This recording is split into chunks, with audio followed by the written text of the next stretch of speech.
Hello and welcome to the session. And it's Monday, so happy Monday to everyone. So today we will be looking into how we can map Oracle to Power BI. So let's not waste our time and move ahead. I have the Power BI open, and we are in the report section, report tab. Go to the get data. If your required database or wherever the source file is here, then you can click like SQL Server is there, so you can directly click here. If it's not there, then go to the more section, and it will give you the list of all the sources which you can connect with Power BI. And this list keeps on increasing on every release. Okay.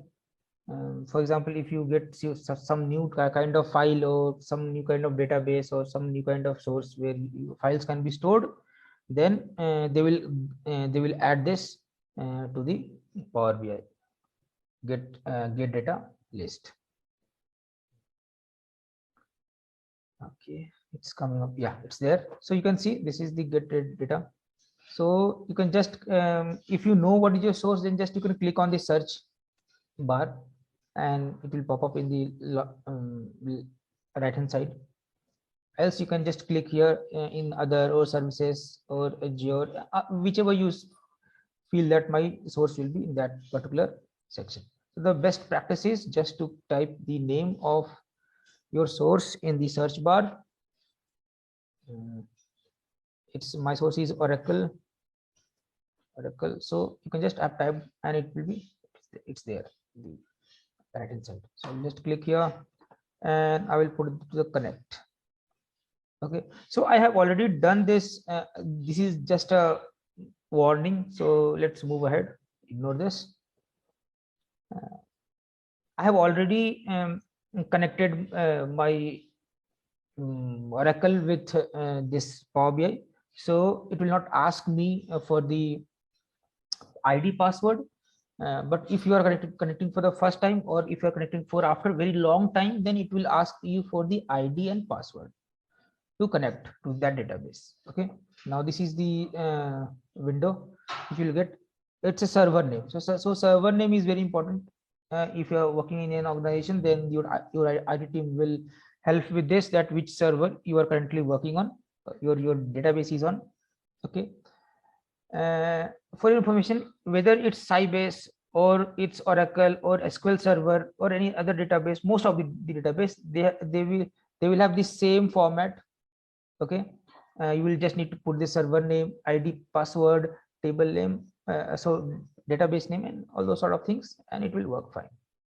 For me, I'm using a server which is on my desktop. Okay, it's a local server. Okay, it's not stored where in any other remote area. So my server name is XE. If your database is stored in your desktop, then you can find that through TNS name file. Okay, you can find that file in the C drive. You can see this location. Okay, I will just open this file for you to just for view in the C drive where all the program and all these stuffs are there. So you can just go here, click admin, and you can see tnsfile.org. Just open this in the notepad view, and you can see this is your XE is my server name. Okay, and various other details are there. We don't need to. You can also see as a server name is XE. This file is system generated. Okay, so other details are there: address, protocol, TPC, various things, which port it is, and various other details. We don't need to look into those. Just our requirement is the server name, which is our XE. Okay, let's click this file. Don't make any changes here because it may result in your Oracle malfunctioning or something like that. So I'll just close this and I've just put XE. Okay, now, and If I click OK here, then it will directly take me to the transform page. Let's click here. Okay, there are two ways to load your data into the Power BI, through Oracle or SQL Server. Okay, I've just click on OK. So I haven't mentioned any table name. I've just mentioned the server name. So it will show me all the details of the tables which are present on my server, on my Oracle. Okay, this is the same page which we got while which we have during the importing our Excel file. Okay, so it's just coming up. You can see all the files are here. You can just click one of them and you can view.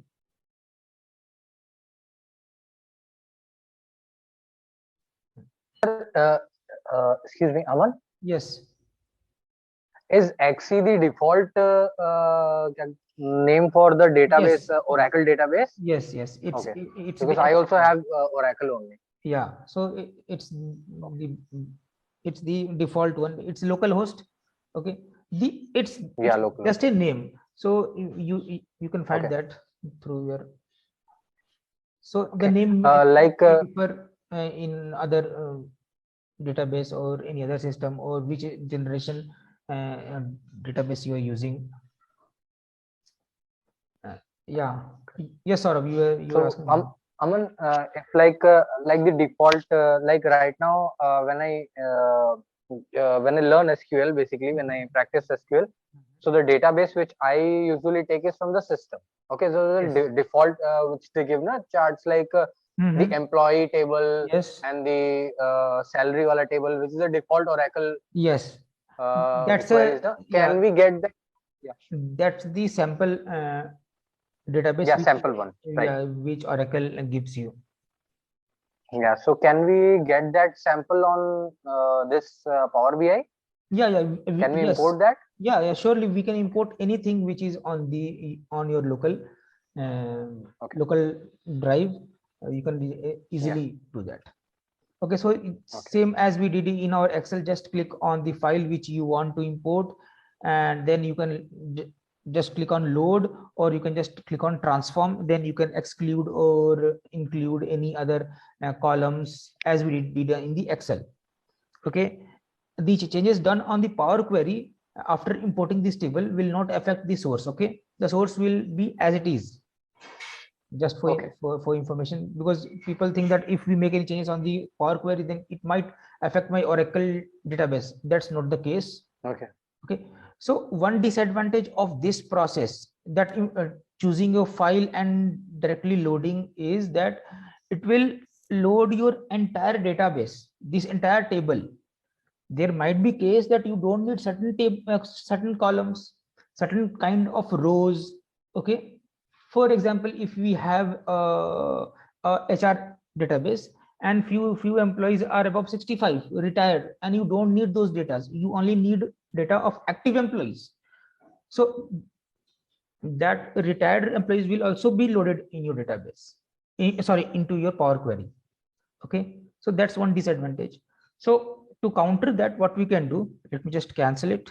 This is the first way to import the data. Now one more way is there. Let me just reload the Oracle. The second way is to write the SQL query. It's very simple, 1-2-liner query you can write. Click connect.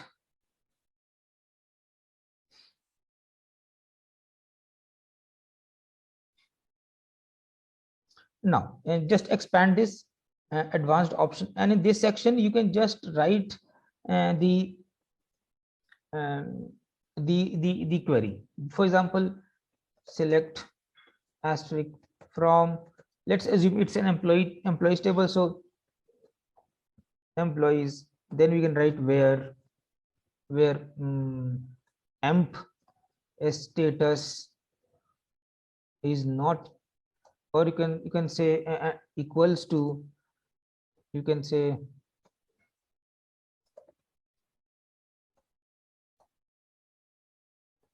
active and employee underscore age is this 60, or you can say 44. So this is what. So, and you want to load all the columns, so you can just put asterisk, or you can just add those column names only which you want. For example, I want employee code, comma, employee name, and then employee status and salary, comma, and then we can write location. Then we can have our department. Okay, so what this will reduce a bulk of your work, and it will make the things easier for you. Okay, here directly I have what I have did on I have written a small query with some it's just literature words that you can just read, and you can see that what I'm doing. Select this means this all table names that table sorry column names, column with these names should only be imported. Okay, and there should be those only rows should be imported which has status as active and has age 44, greater than 44. Only this type of rows will only and columns will be imported into my you can say Power Query. Okay, before importing you have just applied the filter, right? So this is the second way. Now you can see one here, import. In import, what happens, your database gets downloaded into Power Query. Okay, and if you use DirectQuery, in this DirectQuery your database is not downloaded, it's directly connected with your Oracle. Okay, and this is the best one of the best ways, because this will not make your Power BI heavier. It will not download your data, it will just make a connection with your Oracle. Okay, every time you refresh your data while using import, it will download the entire database. If your database is of 1 GB, 2 GB, then entire 2 GB data will be downloaded. But in case of DirectQuery, it will not happen. It's just a link. It will establish a link between your database and Power Query, or you can say Power BI. I hope I have made this scenario clear. Yeah. And in this case where we use this DirectQuery, do we are we supposed to open the Oracle, or we don't need to, only since Power BI is same open? same all the steps are same. Okay, when you click on import or DirectQuery, every step is same. The difference what I said is just that it will import will download your data, and Power Query will you can say like make a link. Like in this case, you have not mentioned server. Are you going to mention server? Yes. Sorry about that. Yeah, I just missed it in a flow. Okay. Okay. No, that's okay. So you have to do that. So this was all about importing data from you can say database. Let's move ahead to some different topic. So